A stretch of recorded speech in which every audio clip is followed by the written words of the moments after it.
all Asoka Global staff and Director Mr. Anurag Singh Tomar जी और मेरे प्यारे नन्हे मुन्ने बच्चों को मेरा प्यार भरा हैप्पी होली। क्या शानदार पल है आज के इस होली मिलन समारोह में हम सभी लोग एकत्रित हुए और इस समारोह को भव्य तरीके से मनाएंगे और ये आज एक प्रण लेंगे। नन्हे मुन्ने बच्चे मेरी बात को सुने ध्यान से। होली में लिक्विड वाले रंग से होली नहीं खेलना है। आज हम सब लोग ना ये कमिटमेंट करेंगे ना। लिक्विड वाले मतलब जो हरे पीले जो पानी में घोल के खेलते हैं ना, उनके अंदर केमिकल होता है बहुत सारा। उस केमिकल से हमारी त्वचा खराब होती है और बहुत सारी बीमारियां आती हैं, उनके अंदर बहुत सारे इन्फेक्शन होते हैं। तो इसलिए हम लोग सब वादा करेंगे कि आज कल 2-3 दिन जो होली खेलेंगे ना, उसको बड़ी शांतिपूर्व तरीके से खेलेंगे। जिससे भी लड़ाई हो गई है आपकी, उसको गले लगाएंगे। ओके, ये वादा करेंगे सब लोग। हाथ उठाएंगे, सब लोग वादा करेंगे। Thank you so much. मेरी तरफ से थैंक यू सो मच। इस पावन त्योहार होली की हार्दिक शुभकामनाएं। मेरा नाम है लाखन सिंह, बिलोंग करता हूँ ताज सिटी आगरा से। और बहुत ही अपने आप को गौरवान्वित महसूस कर रहा हूँ कि आज अशोका ग्लोबल स्कूल के प्रांगण में मुझे as a chief guest invitation मिला और इसके लिए मैं शुक्रिया करना चाहूँगा हमारे रेस्पेक्टेड जो इस स्कूल के डायरेक्टर हैं मिस्टर अनुराग सिंह तोमर जी का एंड चंद्रभान जी का। इनके लिए एक बार शानदार क्लैप हो जाए। Thank you very much.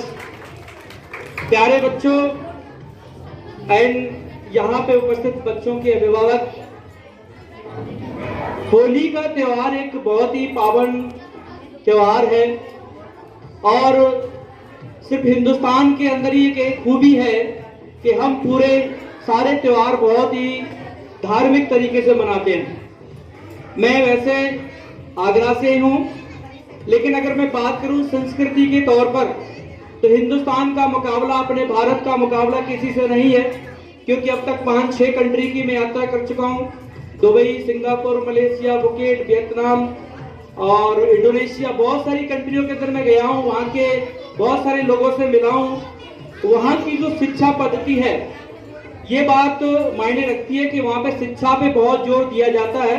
मैं भी कभी सोचता था कि अपने बच्चों को कनाडा शिफ्ट कर दूंगा, मैं भी सोचता था कि अपने बच्चों को दुबई में पढ़ाऊंगा, लेकिन जब इतनी सारी कंट्रियों को घूमने के बाद मुझे एक चीज नजर आई कि एजुकेशन कहीं भी मिल सकती है, इंग्लिश अच्छी कहीं भी मिल सकती है, लेकिन जो संस्कार है, जो संस्कृति है, वो हमारे भारत का वर्ष के अलावा कहीं नहीं मिल सकती। इसलिए क्लैप करिए कि गर्व से कहिए हम हिंदुस्तानी और हिंदुस्तान में रहते हैं। जितनी 6 ऋतुएं आती हैं, आज हम बसंत ऋतु में होली का पावन त्योहार मना रहे हैं। आप खुद सोच के देखिए कि त्योहारों की कुछ खुशियां होती हैं उसके अंदर बिल्कुल अलग से होती है। अगले 2-3 दिन के बाद हम लोग होली खेलेंगे। कोई पैसे वाला होगा, कोई गरीब होगा, कोई अमीर होगा, कोई कम पढ़ा लिखा, कोई ज्यादा पढ़ेगा, सभी लोग एक दूसरे से गले मिलेंगे, एक दूसरे पे रंग डालेंगे। इतना पावन त्योहार कहीं भी नहीं है। हमारे यहाँ दिवाली मनाई जाती है, रामनवमी, दशहरा, बहुत सारी चीजें हमारे यहाँ होती हैं। मैं चाहूंगा कि होली का त्योहार है, ये एक ऐसा त्योहार है जहाँ आप गुलाल से रंग खेलें, है ना। कोई भी किसी के गालों को, गांव में देखा गया है कि काला रंग घोल के बच्चे एक दूसरे के गाल काले कर देते हैं। आजकल बहुत सारे जो रंग है वो बहुत खराब आ रहे हैं, स्किन उससे बहुत खराब हो जाती है। और जितने भी बच्चे, मैं सबसे कहना चाहूंगा कि एक दूसरे के साथ पूरा एंजॉयफुल तरीके से होली खेलें। बच्चों के सामने बोलने का, वैसे तो बड़े बच्चों को तो रोज पढ़ाता हूँ मैं, लगभग 4-5 लगभग मेरा ग्रुप की बात करें तो 22, आज सुबह भी लगभग 500 लोगों को टीच करके आया हूँ। बच्चों के साथ मुझे पहली बार रूबरू होने का मौका मिला है। मैं जितने भी पेरेंट्स हैं, अभिभावक हैं, उनसे कहना चाहूंगा, स्कूल में पढ़ाई की है। हमारे टाइम पे ऐसा माहौल नहीं होता था। मांटेसरी उस समय जब चला था, हमारे जो विपिन सर है, इनके पिताजी के माध्यम से मैं पढ़ा हूँ। इनका ये भी खुद का एक स्कूल चलता है, विपिन सर के लिए एक शानदार क्लैप हो जाए। वहाँ से मैं पढ़ा हूँ। हमारे समय में ऐसी सारी चीजें नहीं होती थी, लेकिन आज के कल्चर के हिसाब से, आज के सिस्टम के हिसाब से मैं देख पा रहा हूँ कि हम अपने बच्चों को बहुत अच्छे तरीके से सारी चीजें प्रोवाइड करा रहे हैं। मैं पेरेंट्स से और टीचर्स से ये कहना चाहूंगा कि एजुकेशन को प्रेशर से नहीं, मोटिवेशन से दी जानी चाहिए। कई बार ऐसा होता है जो पेरेंट्स बोलते हैं कि उसका बच्चा ज्यादा मार्क्स आ गए, हमारे बच्चे के कम मार्क्स आए, तू अच्छे से पढ़ाई नहीं करता, तू सारा दिन गेम खेलता है। कभी भी अपने बच्चों की तुलना किसी भी बच्चे से ना करें, क्योंकि कई बार ऐसा होता है कि हमें लगता है कि हमारा बच्चा पढ़ने में कमजोर है। कोई अगर फर्स्ट क्लास में तो सेकंड में अच्छी परफॉर्म कर सकता है, कोई फिफ्थ में तो सिक्स्थ में अच्छी परफॉर्म कर सकता है, अगर इवन 10th में भी फेल हो गया तो ये मान के चलिए वो 12th में अच्छी परफॉर्म कर सकता है। क्योंकि एक बार फेलियर होने से कोई भी बच्चा, कोई भी पर्सन कभी भी परमानेंट फेलियर नहीं होता।